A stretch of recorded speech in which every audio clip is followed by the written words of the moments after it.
Hello everyone, my name is Zahid and you are watching your own channel Crash Course Academy, which is providing online coaching from class 8th to 12th. We are doing exercise 3.2 of mathematics of class 12th. Today we will start from question number 20.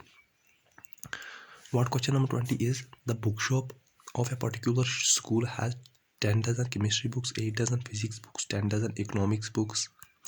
Their selling price are rupees 80, rupees 60 and rupees 40 each respectively. Find the total amount the bookshops will receive from selling all the books using matrix algebra.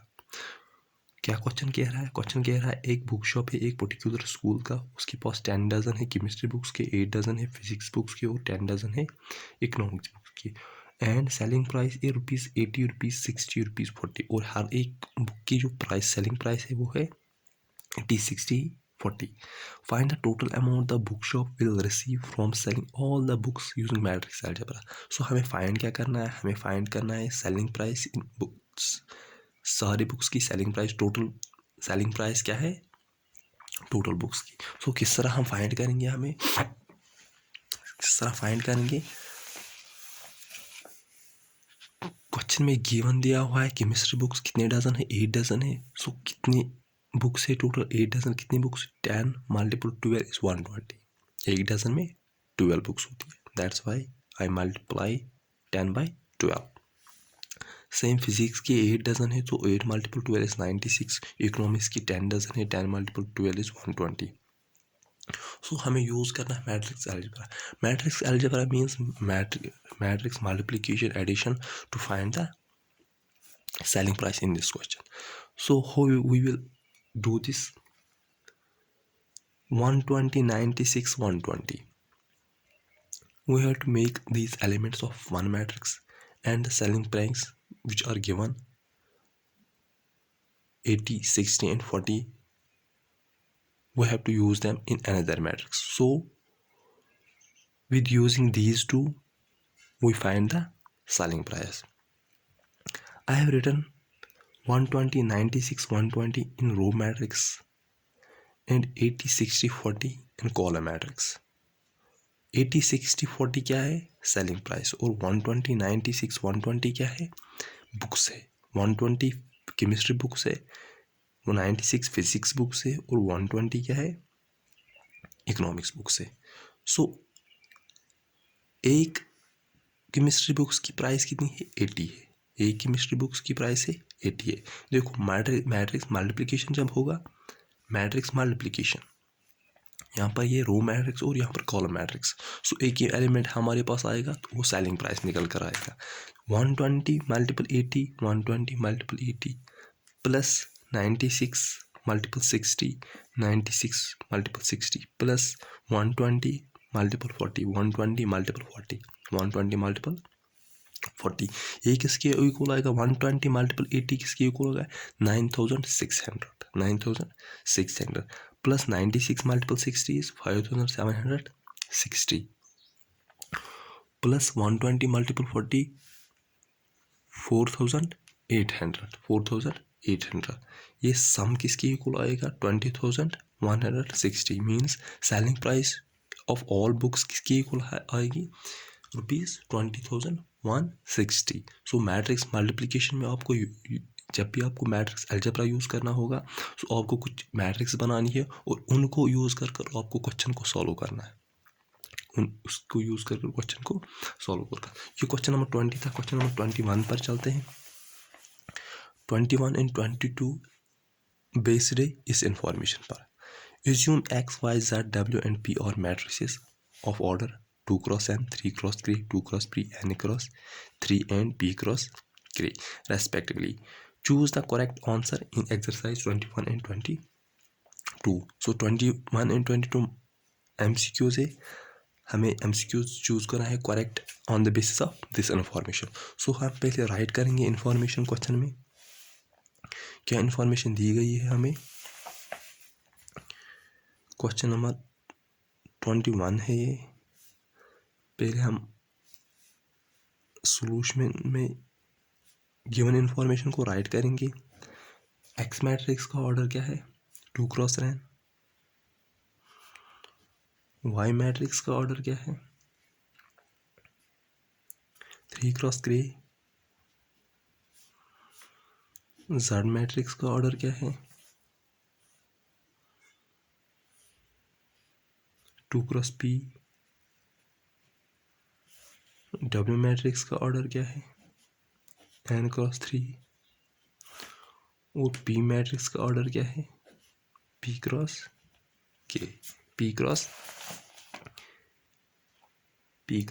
k। So question number 21 क्या हमसे कह रहा है? अब the restriction on n, k and p so that py plus wy will be defined.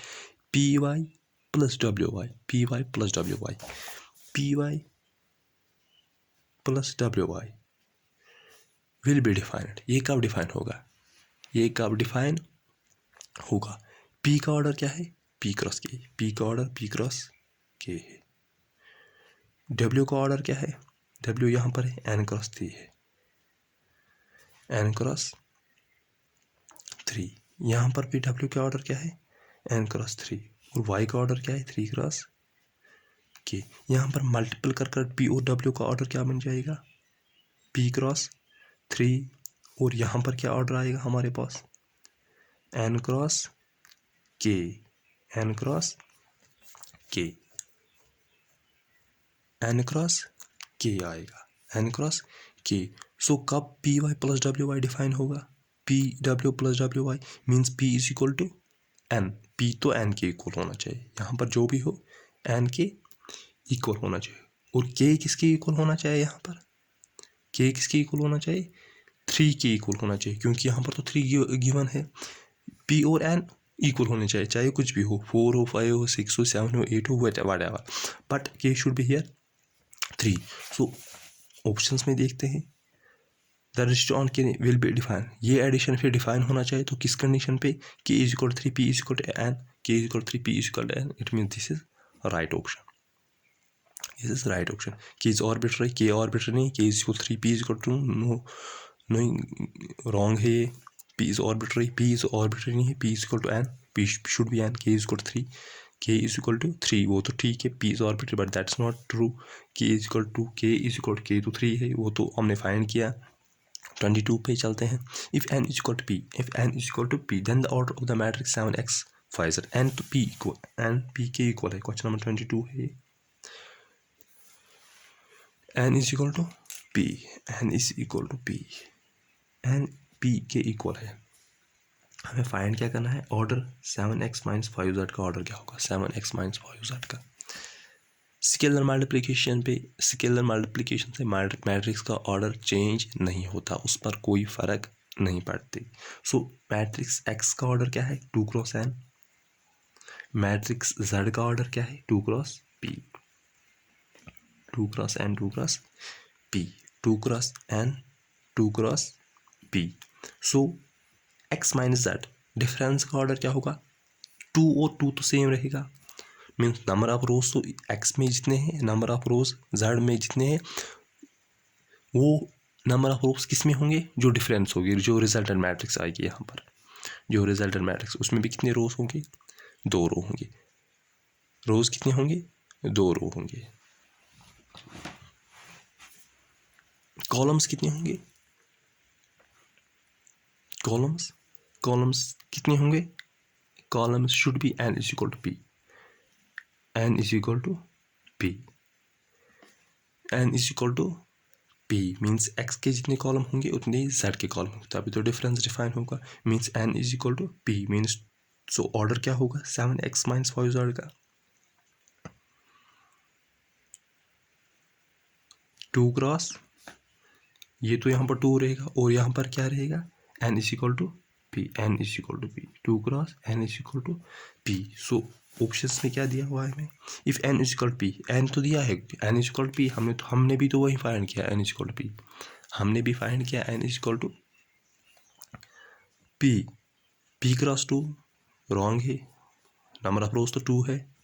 2 cross n, 2 cross n, 2 cross n और 2 cross P. Option में आपको दिया होगा या तो 2x n दिया हुआ है, यहाँ पर 2x p नहीं दिया है कहीं पर भी, p×n तो नहीं है, n×c तो पहले तो 2 आना चाहिए, 2 इसी ऑप्शन में और n भी दिया है, या तो 2x n p भी होता वो भी करेक्ट था। So option B is correct, option B is correct. Question number 22 option था।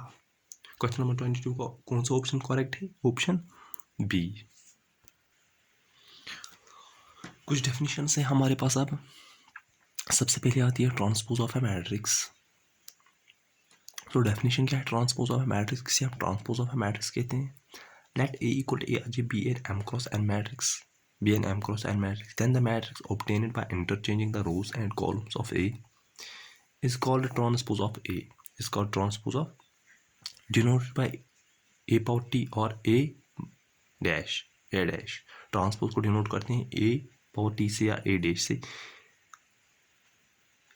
In other words, we can say if A equal to Aij be an m×n matrix, if A equal to Aij be an m×n matrix, then A transpose is equal to Aj n×m। So transpose हम किसे कहते हैं? अगर हमारे पास कोई भी matrix है उसका ऑर्डर m×n है, अगर उस मैट्रिक्स से हम एक दूसरी मैट्रिक्स ऑब्टेन करेंगे, किस तरह ऑब्टेन करेंगे? रोज को कन्वर्ट करेंगे कॉलम्स में, रोज को कन्वर्ट करेंगे कॉलम्स में। सो मैट्रिक्स जो हमारे पास आएगी वो होगी ट्रांसपोज मैट्रिक्स। एक एग्जांपल यहाँ पर लेते हैं, A इक्वल टू 1 5 7 8, 1 5 7 8 एक मैट्रिक्स से, इसका ट्रांसपोज क्या है? A ट्रांसपोज किसकी इक्वल आएगा?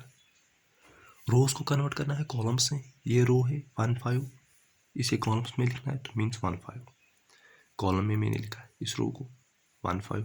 सेकंड रो है 7 8, इसे कॉलम में लिखेंगे 7 8। फिर ट्रांसपोज मीन्स आपको रोज ऑफ द मैट्रिक्स कन्वर्ट करने हैं किसमें, किन में लिखना है? कॉलम्स में। उसे हम कहते हैं ट्रांसपोज। इजी है, रोज को कन्वर्ट करना है कॉलम्स में, तो उसे ट्रांसपोज मैट्रिक्स, इसमें कुछ ज़्यादा नहीं है। ये डेफिनेशन थी यहाँ पर। होप आपको ये डेफिनेशन समझ आएगी। फिर कुछ प्रॉपर्टीज है ट्रांसपोज ऑफ ए मैट्रिक्स के रिलेटेड, इंपॉर्टेंट प्रॉपर्टीज है। Properties of transpose of matrix, A transpose whole transpose is equal to matrix A transpose whole transpose is equal to matrix A. Example यहाँ पर है इसके related, ये था A transpose. इस A transpose को अगर हम ट्रांसपोज फिर से करें, ये है ए ट्रांसपोज, और इसको ट्रांसपोज करें, इसको ट्रांसपोज, सो क्या हमारे पास आएगा? हमें रोज को कन्वर्ट करना है कॉलम्स में, मीन्स 1 7 को हमें कॉलम बनाना है, मीन्स यहाँ पर 1 7 आएगा। 5 8 को हमें कॉलम बनाना है, मीन्स यहाँ पर 5 8 आएगा। यहाँ पर ये क्या है? 1 5 7 8, ये क्या है? 1 5 7 8। ये किसकी इक्वल आया? A transpose whole transpose A transpose whole transpose A के इक्वल है। वही प्रॉपर्टी फर्स्ट है, property of transpose of matrix, A transpose whole transpose A के इक्वल आता है। A plus B whole transpose is equal to A transpose plus B transpose, A transpose plus B transpose. Example के साथ आप इनको prove भी कर सकते हो। इनको प्रूव करने की ज़रूरत नहीं है हमें। A plus B whole transpose किसकी इक्वल है? A transpose plus B transpose, but आपको ये प्रॉपर्टीज याद होनी चाहिए। थर्ड प्रॉपर्टी क्या है? K A whole transpose is equal to K scalar A transpose. अगर हम के और मैट्रिक्स ए लेंगे और फिर उसका ट्रांसपोज लेंगे, वो इक्वल होगा के transpose of matrix A. Fourth property क्या है? A B whole transpose is equal to B transpose A transpose, B transpose A transpose, A B whole transpose is equal to B transpose A transpose. और एक definition है हमारे पास, क्या definition है? Symmetric matrix. Symmetric matrix हम किसे कहते हैं? सिमेट्रिक मैट्रिक्स हम किसे कहते हैं? सो किसे कहते हैं? Let A square matrix A equal to A I J, a square matrix A equal to Aij is said to be symmetric, if A transpose is equal to A, if A transpose is equal to A, if A transpose is equal to A means अगर हम किस एक square matrix है हमारे पास और उसका हम transpose करते हैं, ट्रांसपोज करके हम रोज तो कन्वर्ट करते हैं कॉलम से, मीन्स बट वो फिर भी इक्वल आती है मैट्रिक्स ए के। In that condition we say that matrix symmetric matrix. Example एक लिखी है मैंने यहाँ पर, ए ट्रांसपोज फाइंड करते हैं इस मैट्रिक्स का, 3x3 मैट्रिक्स है, इस मैट्रिक्स का हम ट्रांसपोज फाइंड करते हैं। तो ट्रांसपोज फाइंड करने के लिए हमें क्या करना है, उसको कॉलम्स में लिखना है। सो ये फर्स्ट रो 1 2 3, सो इसे कॉलम में लिखते हैं, फर्स्ट कॉलम में 1 2 3। सेकंड रो है 2 5 9, इसे कॉलम में लिखते हैं 2 5 9। और थर्ड रो है 3 9 7, इसे कॉलम में लिखते हैं 3 9 7। सी, ये मैट्रिक्स ए है और ये मैट्रिक्स ए ट्रांसपोज है। मैट्रिक्स ए में फर्स्ट रो क्या था 1 2 3, मैट्रिक्स ए ट्रांसपोज में 1 2 3। मैट्रिक्स ए में क्या है, सेकंड रो 2 5 9, सेकंड में 2 5 9, थर्ड रो 3 9 7, थर्ड रो 3 9 7। इस पर तो कुछ असर ही नहीं पड़ा।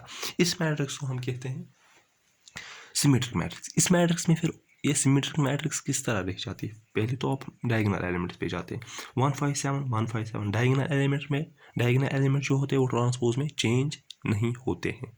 डायगोनल एलिमेंट ट्रांसपोज में चेंज नहीं होते हैं, ट्रांसपोज में भी वो डायगोनल एलिमेंट रहते हैं। जो डायगोनल एलिमेंट मैट्रिक्स ए में है वही डायगोनल एलिमेंट होंगे ट्रांसपोज वाला मैट्रिक्स। फिर आती है ऑफ डायगोनल एलिमेंट्स की बात। सी, यहाँ पर ये कौन सा एलिमेंट है, यहाँ पर A1 2, A1 2, यही कौन सा एलिमेंट है यहाँ पर A2 A2।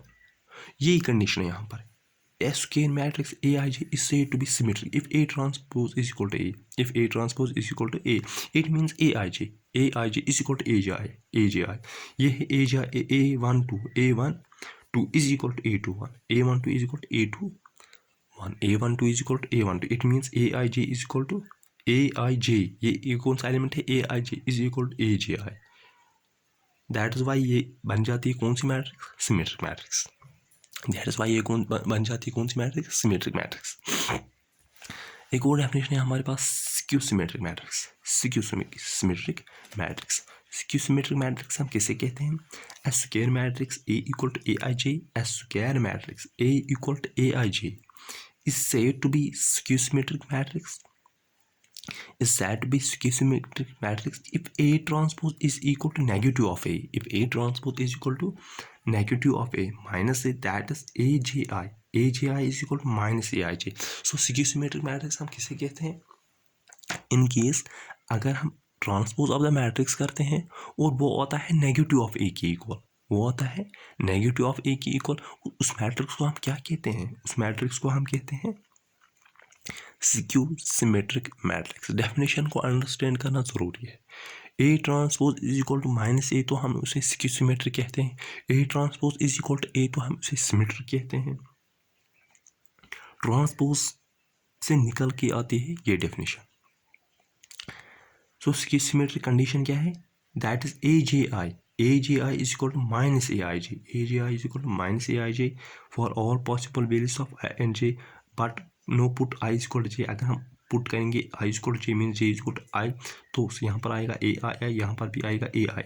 इसे ट्रांसपोज करेंगे, ट्रांसफर करेंगे लेफ्ट हैंड साइड में, सो Ai plus Ai is equal to 0 means 2Ai is equal to 0 means Ai is equal to 0 means Ai is equal to 0 means all diagonal elements, that is all diagonal elements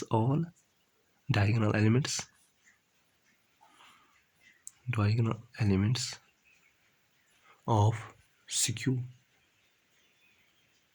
symmetric matrix और 0 means जितने भी diagonal elements है किसके, skew symmetric के, वो किसके equal होते हैं, 0 के इक्वल होते हैं, वो होते हैं 0 के इक्वल। Means all elements of skew symmetric matrix are 0। yes, all elements of skew symmetric matrix are 0। so कुछ डेफिनेशन हमने पढ़ी और एक्सरसाइज 3.2 भी कंप्लीट हमने की। कल की क्लास में हम थ्योरम्स पढ़ेंगे related to symmetric and skew symmetric matrices. First theorem is if A is a symmetric matrix for any square matrix A with real numbers, A plus A transpose is a symmetric matrix and A minus A transpose is a skew symmetric matrix। कल के class में हम theorems complete करेंगे और कुछ question लेते हैं exercise 3.3 से। We will complete this chapter soon. बस आप लेक्चर्स को कंप्लीट देखा करें, सीरीज़ में देखा करें, चैनल को लाइक कीजिए, शेयर कीजिए, सब्सक्राइब कीजिए। सो आज के लेक्चर में हम यहीं पर रखते हैं। Okay bye, thanks to all.